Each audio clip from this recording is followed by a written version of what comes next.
पण आता भगवंताचं हे जे चरित्र आहे ते भगवान श्रीकृष्ण मथुरागमन चरित्र आहे।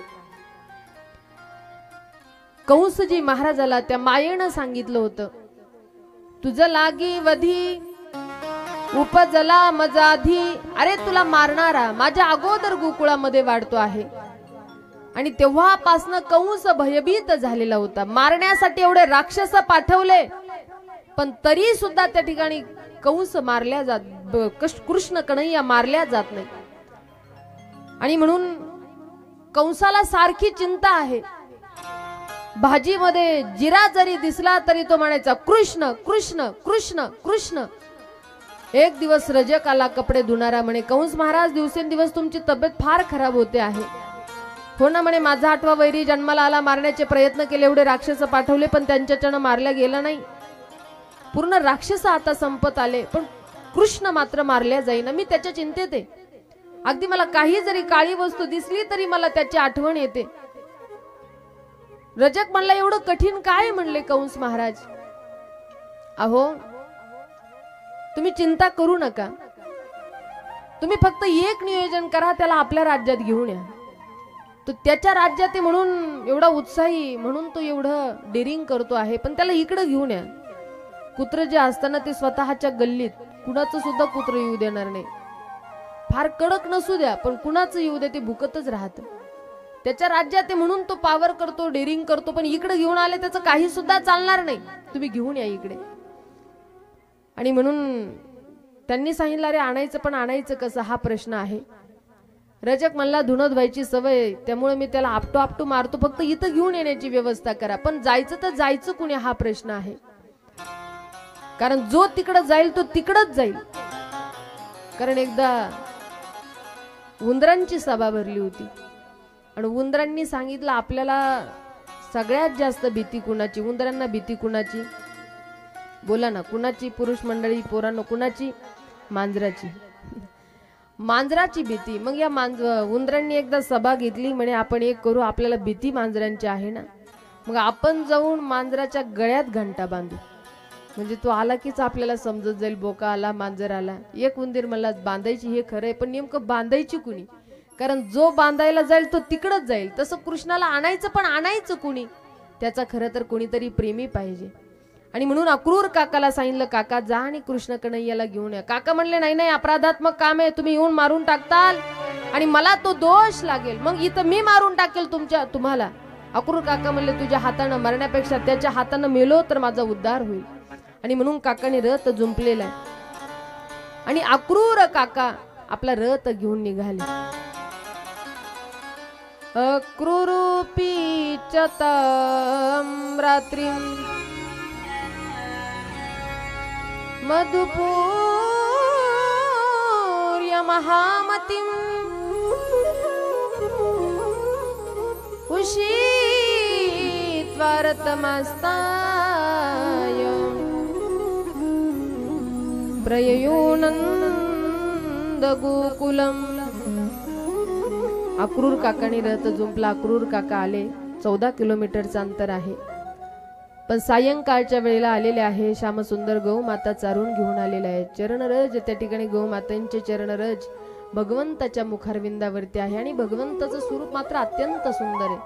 काकांनी पाहिलं, भावविभोर झाले।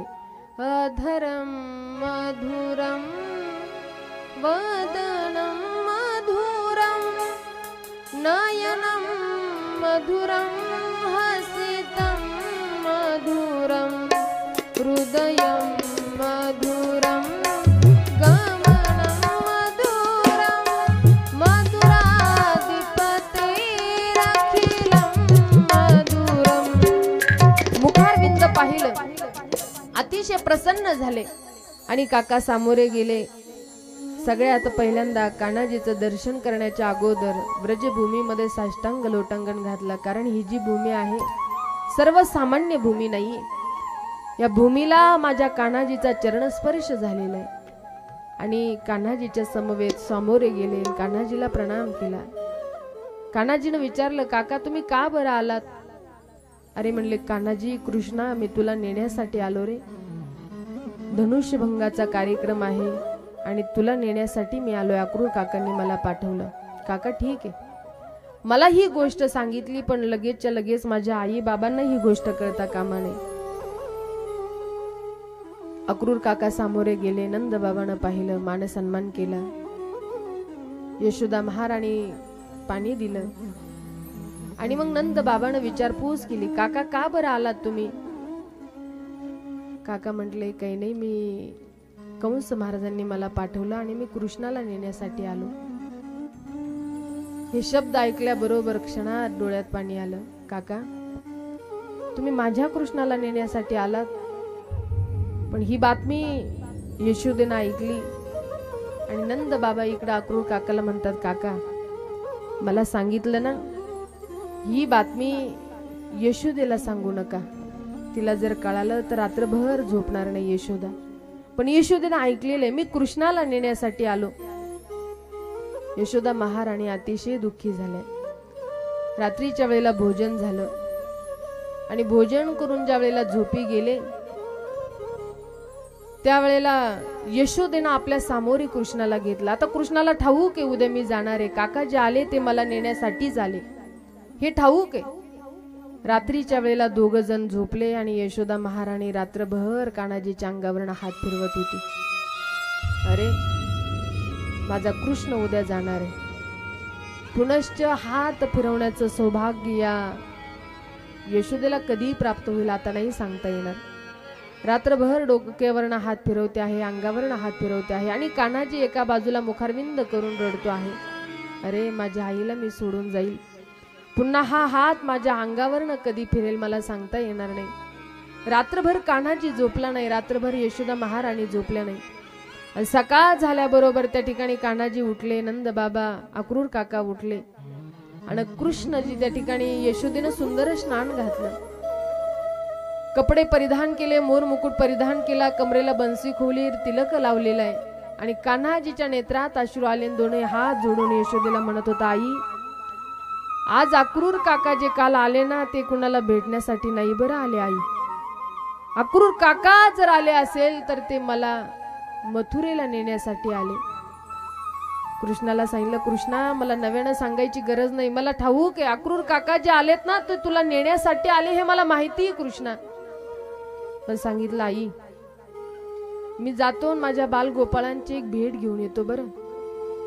कान्हाजी धावत पळत वनामध्ये गेले, बंसी वाजवली कान्हाजीनं. गोपाळांनी बंसी ऐकल्या बरोबर धावत पळत, अरे चला रे, कृष्णानं आपल्याला खेळायला बोलवलं, लवकर चला. या वेळेला कान्हाजीनं कधी बोलवलं नव्हतं पण आज का बरं बोलवलं, चला चला. सगळे धावत पळत आले, कान्हाजीच्या आजूबाजूने उभा आहे, सगळेजण कान्हाजीच्या समोर उभा राहिले. कान्हाजीच्या नेत्रात अश्रू होते आणि विचारलं, कान्हा आजपर्यंत खेळायला आला की हसून तू म्हणणारा, माझे गडी कोण कोण निवडा भिन्न यातुनी, हा माझा आहे तो माझा आहे, आणि आज मात्र तू दुःखी रूपाने या ठिकाणी उभा आहे, चेहरा तुझा नाराज आहे. कान्हा का बरं? प्रभूजी तुझ्या डोळ्यामध्ये कृष्ण आम्हाला पाणी नाही रे शोभा देत, काय झालं सांग, असं काय दुःख झालं की तुला आज रडावंसं वाटलं? भगवंत गहीवरून आले आणि गोपाळांना सांगितलं, गोपाळांनो आज तुम्ही ओळखलंच बरं, आज माझी अवेळी बंसी वाजली ना, तुम्ही ओळखलं मला. पण आज अवेळी बंसी वाजली असेल याला कारण आणि कारण फक्त तुमचा निरोप घेण्यासाठी ही बंसी आहे. कृष्णांचे निरोप ऐकला, हा शब्द ऐकले की गोपाळांचे डोळे पाण्याने गच्च भरले. नको रे कृष्णा, अशी परीक्षा घेऊ नकोस कृष्णा आमची, तुला सोडून आम्ही राहू शकणार नाही. कान्हा सगळे निरोप आम्हाला मान्य असेल पण तू जाण्याचा निरोप आम्ही आमचं हृदय सुद्धा सहन करू शकणार नाही. देवा काही भेदभाव केला का आम्ही खेळामध्ये, का बरं आम्हाला सोडून जाण्याची इच्छा आहे? भगवंतानं सांगितलं, भेदभाव केला म्हणून नाही रे गोपाळांनो, पण माझे काम खूप बाकी आहे, मी येणार आहे तुम्हाला पुनश्च भेटण्यासाठी. भगवान सगळ्यांची विदाई निरोप घेतो आहे, सामोरे चालला जातो आहे. सगळे गोपाळ पाठीमागे रडत रडत भगवंताच्या पाठीमागे वाड्यात पोहोचले. तोपर्यंत यशोदा महाराणीने सगळ्याच व्रजवासियांना सांगितलं होतं, गवळणींनो ऐका ग, रोज मला गाऱ्हाणं सांगायच्या निमित्तानं येणाऱ्या तुम्ही गवळणी, पण आज माझा तुम्हा सर्वांना निरोप आहे, आज माझा कृष्ण मला सोडून तुम्हा सगळ्यांना सोडून जाणार आहे. ही बातमी कळाल्याबरोबर गोपिकांनी, महाराज गवळणीने आपल्या हातातले गोपिकांनी काम सोडून दिले, धावत पळत नंद बाबाच्या वाड्यावरती आलेले. कान्हाजीकडे पाहिलं तर कान्हाजीच्या नेत्रामध्ये अश्रू आहेत, पाठीमागे पाहावा तर गोपाळ सगळेजण रडतायत. आणि मग विचारलं, कान्हा आज तू देखील रडतो आहे, गोपाळ रडतायत का बरं? भगवंतानं सांगितलं, माफ करा गोपिकांनो, आज मी तुम्हा सर्वांना सोडून जाणार आहे. गोपिकांनी सांगितलं, नाही कान्हा, सगळं काही सहन होईल आम्हाला, पण तू सोडून जाणं कदापि आमच्याच्यानं हे सहन होणार नाही. यशोदा महाराणीनं सुंदर थाली सजवली भोजनाची आणि सजवली, त्याच्यामध्ये भगवंताच्या आवडीचे पदार्थ आहे. कान्हाजीला सामोरे घेऊन आली, कान्हाला म्हटली, कान्हा तुझ्यासाठी सजवली बघ ही थाली मी, तुला काय पदार्थ घ्यायचे खायचे ते खाऊन घे. देवानं सांगितलं, कृष्णानं सांगितलं, नाही ग आई, या क्षणी खाण्याची सुद्धा इच्छा होणार नाही. सगळ्या गोपिकांचे हृदयातले भाव मला कळतायत, डोळ्यातले अश्रू मला कळतायत, या वेळेला मला गोड कसं लागेल आई? नाही कृष्णा, तू खाल्ल्याशिवाय मला समाधान होणार नाही. भगवंताने त्या ठिकाणी एक एक एक एक घास खाल्ला. घास खाली उतरे ना, घशाच्या खाली उतरे ना. 4-5 घास खाऊन झाले. यशोदा मैयानं हातामध्ये पाणी घेतलं आणि त्या ताटाला फिरवलं. कान्हाजी म्हटले, आई आजपर्यंत मी बघत आलो बरं, आपली हिंदू संस्कृती अशी आहे की जेवायच्या अगोदर ताटाला पाणी फिरवत असतात ग, पण तू माझं जेवण झाल्यानंतर ताटाला पाणी फिरवते, याचं कारण? आईनं सांगितलं, कृष्णा तू आजपासून ही व्रजभूमी सोडून जाशील ना, तर हे सगळे पदार्थ या यशोदेला विषा समानच असतील, म्हणून मी ताटाला पाणी फिरवते आहे. कान्हाजीचे हृदय नेत्र भरून आले. आता आईचं प्रेम पाहावल्या जात नाही, पण आई सामोरे आली, दोनही गुडघे टेकून कान्हाजी समोर बसली, कान्हाचे हात आपल्या हातामध्ये धरले. कान्हाजीला विनंतीच करत होती, कृष्णा तू आज मला सोडून जाणार आहेस ना मथुरेला? मथुरेमध्ये गेल्यानंतर त्या मथुरावासी लोकांना कधी सांगू नको बरं, माझ्या आईनं मला उखळाला बांधलं होतं, काठीनं मारत होती, असं जर सांगशील तर मथुरावासी लोक म्हणतील, एवढी निष्ठुर होती का ती यशोदा? कधी सुद्धा असं गारानं सांगू नको. कृष्णानं सांगितलं, आई मला मारलेलं आठवतं, मला बोललेलं आठवतं ग, पण एवढ्या गवळणी ज्या वेळेला अंगणामध्ये गारानं घेऊन येत होत्या ना, मी खोडीचा होतो, मी अपराधी होतो, पण तरी सुद्धा त्या गवळणीला सांगणारी तूच होतीस ना. बाळ सगुण गुणाचे ताने ग, बाळ दिसते गोजीरवाणे, का लटिकाचं घेता आळगे, तुम्ही 12 घरच्या 12 गे, तुम्ही मोठ्या ढाल गजा गे, म्हणणारी तूच होती ना आई. तुला मला दिलेलं प्रेम आठवतं, मला मारलेलं आठवतं, पण हे नाही का आठवत? सांत्वना करणारी सुद्धा तूच होती आई. ज्याही वेळेला मी मथुरेला जाईल तर मथुरावासी लोकांना अभिमानानं सांगेल, जगाच्या पाठीवर अशी एकमेव माऊली या कृष्णाला मिळाली की आजपर्यंत या कृष्णाला कोणी सुद्धा बांधू शकलं नाही, पण ते काम मात्र माझ्या मा यशोदेनं केलेलं मी स्वाभिमानानं सांगेल आई. पण इकडं मात्र अक्रूर काकानं सुंदर रथ सजवलेला आहे. सगळ्याच गवळणी त्या ठिकाणी गोपिका कान्हाजीकडे पाहतायत. आता दुःख अनावर झालं. भगवान परमात्मा सगळ्यांकडे पाहून हात जोडून रथामध्ये बसलेला आहे आणि रथामध्ये बसल्यानंतर रथ आता निघाला. गोपिका रथाला आडव्या झाल्या. अक्रूर काकाला म्हणत होत्या, काका नको नेऊ भगवान अक्रूरा, नको नेऊ भगवान अक्रूरा, नको नेऊ भगवान अक्रूरा, नको नेऊ भगवान अक्रूरा, नको नेऊ भगवान अक्रूरा, नको नेऊ भगवान अक्रूरा, नको नेऊ भगवान अक्रूरा, नको नेऊ भगवान अक्रूरा, नको नेऊ भगवान अक्रूरा, नको नेऊ भगवान अक्रूरा, नको नेऊ भगवान अक्रूरा, नको नेऊ भगवान अक्रूरा. नको नेऊ भगवान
गोपिका रथाला आडव्या झाल्या. कान्हाजी खाली उतरले. गोपिकांनो, तुम्ही जर खरंच माझ्यावरती प्रेम करत असाल तर मी सांगतो ते तुम्हाला ऐकावं लागेल.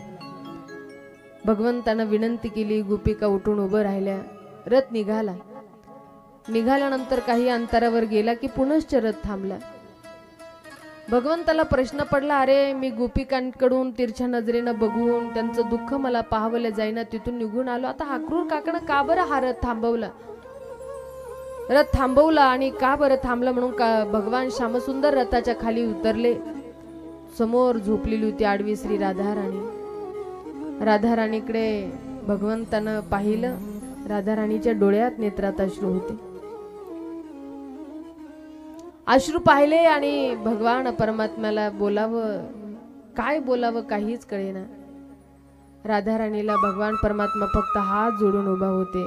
श्यामसुंदरजीला करुणामयी म्हणते, हे कृष्ण, तू आम्हाला सोडून जातो आहेस मला मान्य आहे रे, पण मनापासून फार प्रेम केलं होतं तुझ्यावरती. तू सोडून चाललास हे आम्हाला मान्य आहे, पण तुझ्याशिवाय या राधेनं जीवन कसं जगायचं हे का नाही सांगून चालला. भगवंतानं हातामध्ये हात घेतला आणि सांगितलं, करुणामयी, तुझ्याशिवाय हा कृष्ण राहूच शकत नाही ग. कमरेला खोललेली बंसी होती, ती बंसी काढली. करुणामयी राधाराणीच्या स्वाधीन केली आणि श्यामसुंदरानं सांगितलं, श्रीजी, हे करुणामयी, आजपर्यंत हा कृष्ण बंसी वाजवत होता, पण आजपासून हा कृष्ण बिना राधेशिवाय कधीच बंसी वाजवणार नाही. ही बंसी मी तुझ्या स्वाधीन करतो आहे. करुणामयी राधाराणीला सांगितलं, राधाराणी, कृष्ण म्हणून जर तू माझ्यावरती खरंच मनापासून प्रेम केलं असेल तर आज मला एक वचन दे. मी ही सगळी ब्रजभूमी जी सोडून चाललो ना, केवळ आणि केवळ सिर्फ तुझ्या भरोशावर. म्हणून हे करुणामयी, ही सगळी ब्रजभूमीचं सांभाळ तुला करायचं आहे. आजपासून तुझ्या नेत्रामध्ये कधी अश्रू येता कामा नाही.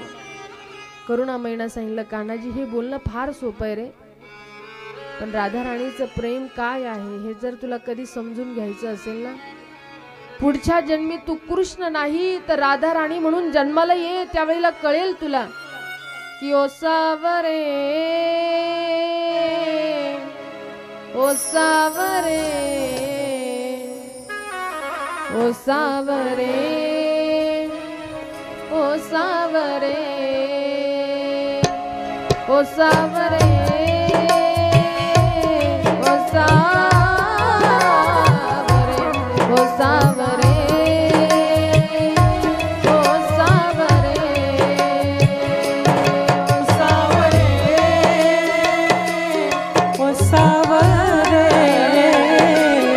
ओ सावरे, ओ सावरे, ओ सावरे, राधा तोय जानोगे गणो राधा तोय जानोगे कैसा प्यार है मेरा. ओ सावरे, ओ सावरे, ओ सावरे, ओ सावरे,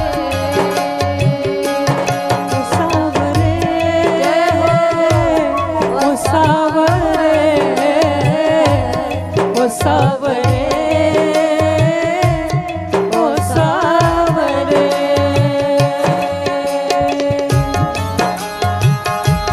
जय हो.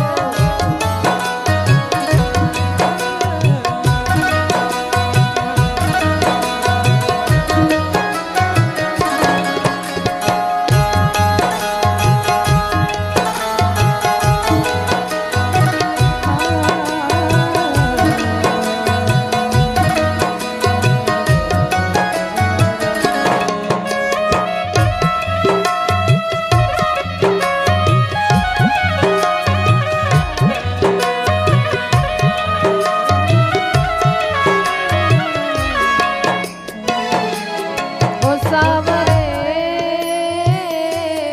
ओ सावरे, ओ सावरे, ओ सावरे, क्या होते हैं आंसू, क्या पीड़ा होती है, क्यों दर्द उठता है, क्यों आंखें रोती है, बनोगी राधा तो ये जानोगे कैसा प्यार है मेरा ओ सावरे, ओ सावरे, ओ सावरे, ओ सावरे. तुला जर श्रीजी करुणामयी राधाराणीचं प्रेम काय हे जर कधी अनुभवायचं असेल, कृष्ण पुढच्या जन्मी कृष्ण नाही तर श्री करुणामयी म्हणून राधाराणी म्हणून जन्माला ये, कळेल रे तुला माझं प्रेम काय. पण भगवान श्यामसुंदर आज करुणामयीची माफी मागतात आणि पुनश्च रथामध्ये बसले. पण अक्रूर काकाला मनात कुठेतरी भीती होती, अरे की आता हा कृष्ण मी घेऊन जातोय पण तो कंस मारील. पण अक्रूर काकाच्या मनातली भीती भगवंतांना अदृश्य नाहीशी केली. त्या ठिकाणी स्नानासाठी गेले अक्रूर काका यमुनेमध्ये, तर भगवान श्यामसुंदराचं दर्शन झालं. वरती रथात येऊन पाहतात तिथेही श्यामसुंदर आहे. पुन्हा पाण्यात जातात पाहतात, अरे इथेही श्यामसुंदर आहे.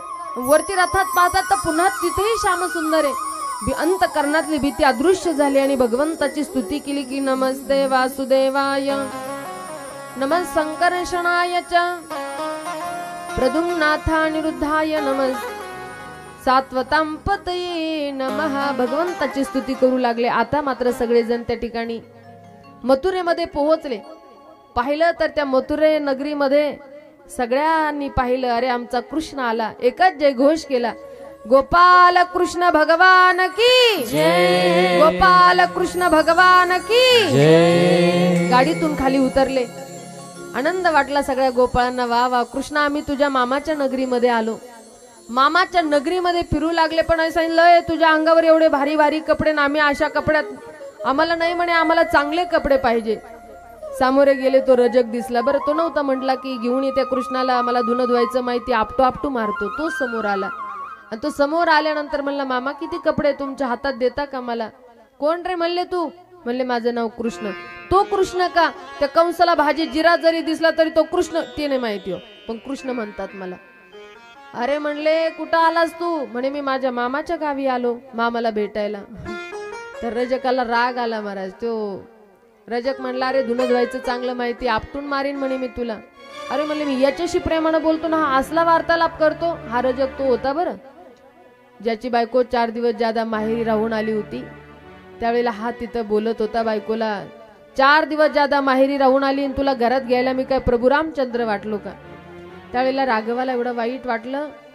लक्ष्मणाला सांगितलं होतं, लक्ष्मणा जा सीतेला घेऊन जा वनामध्ये सोडून ये. किती दुःख राघवेंद्र सरकारला झालं. अयोध्येचं कुठंतरी वनवासाचं दुःख भोगून आले. पुन्हा असं कोणीतरी बोललं की पुनश्च जानकीला वनामध्ये सोडून यायला. तेव्हाचा राग होता. एवढा राग आला भगवंताला. आणि त्या रजकाला दे दनादन, दे दनादन, दे दनादन. भगवंतानं त्या ठिकाणी रजकाचा उद्धार केला. सामोरे गेले. कपडे तर सगळ्यांकडे मिळाले पण आगळ पगळ भले मोठे मोठे झाले. आणि मग ते शिवून घेतले पाहिजे, व्यवस्थित फिटिंग झाली पाहिजे. एका दर्जीकडे गेले. म्हणे मामा आम्हाला हे कपडे व्यवस्थित फिटिंग करून द्या. अरे म्हणले एवढे मोठमोठाले कपडे घेत असतात का. म्हणे हो आमच्या आई बाबांनी वाढते अंगाचे घेतले होते म्हणे. आणि आजकाल आम्हाला कपडे घेताना माया पुढचं बघतात. नाही नाही पुढं अजून 1-1.5 वर्षानं आले पाहिजे. अरे आताच तर बघा पुढं येणारच आहे, नाही तर दुसरे घेता येईल. पण ते पुढचं बघतात मग ते आताच आगळ पगळ होऊन जातात. पोरांना म्हणे एवढे आगळ पगळ कपडे असतात का. नाही म्हणे आमच्या आईंनी वाढत्या अंगाचे घेतले होते पण त्या दर्जीने अगदी फिटिंग करून दिले. सामोरे गेले. श्रीराम माळ्याकडून त्या ठिकाणी माला परिधान केल्या, कुब्जाकडून गंध लावून घेतलेला आहे. आणि धनुष्यभंगाचा कार्यक्रम आहे. आणि कुवलापीड हत्या आहे, मुष्टिक चाणूर आहे, शल तोशल आहे. सगळ्या जणांना त्या ठिकाणी उभा केलेलं आहे. आणि कंस त्या ठिकाणी प्रतीक्षेत कधी येईल हा कृष्ण आणि कसा हा कुवलापीड मारून टाकेल. त्यांच्या तावडीतून सुटला तर शल तोशलच्या तावडीतून चाणूर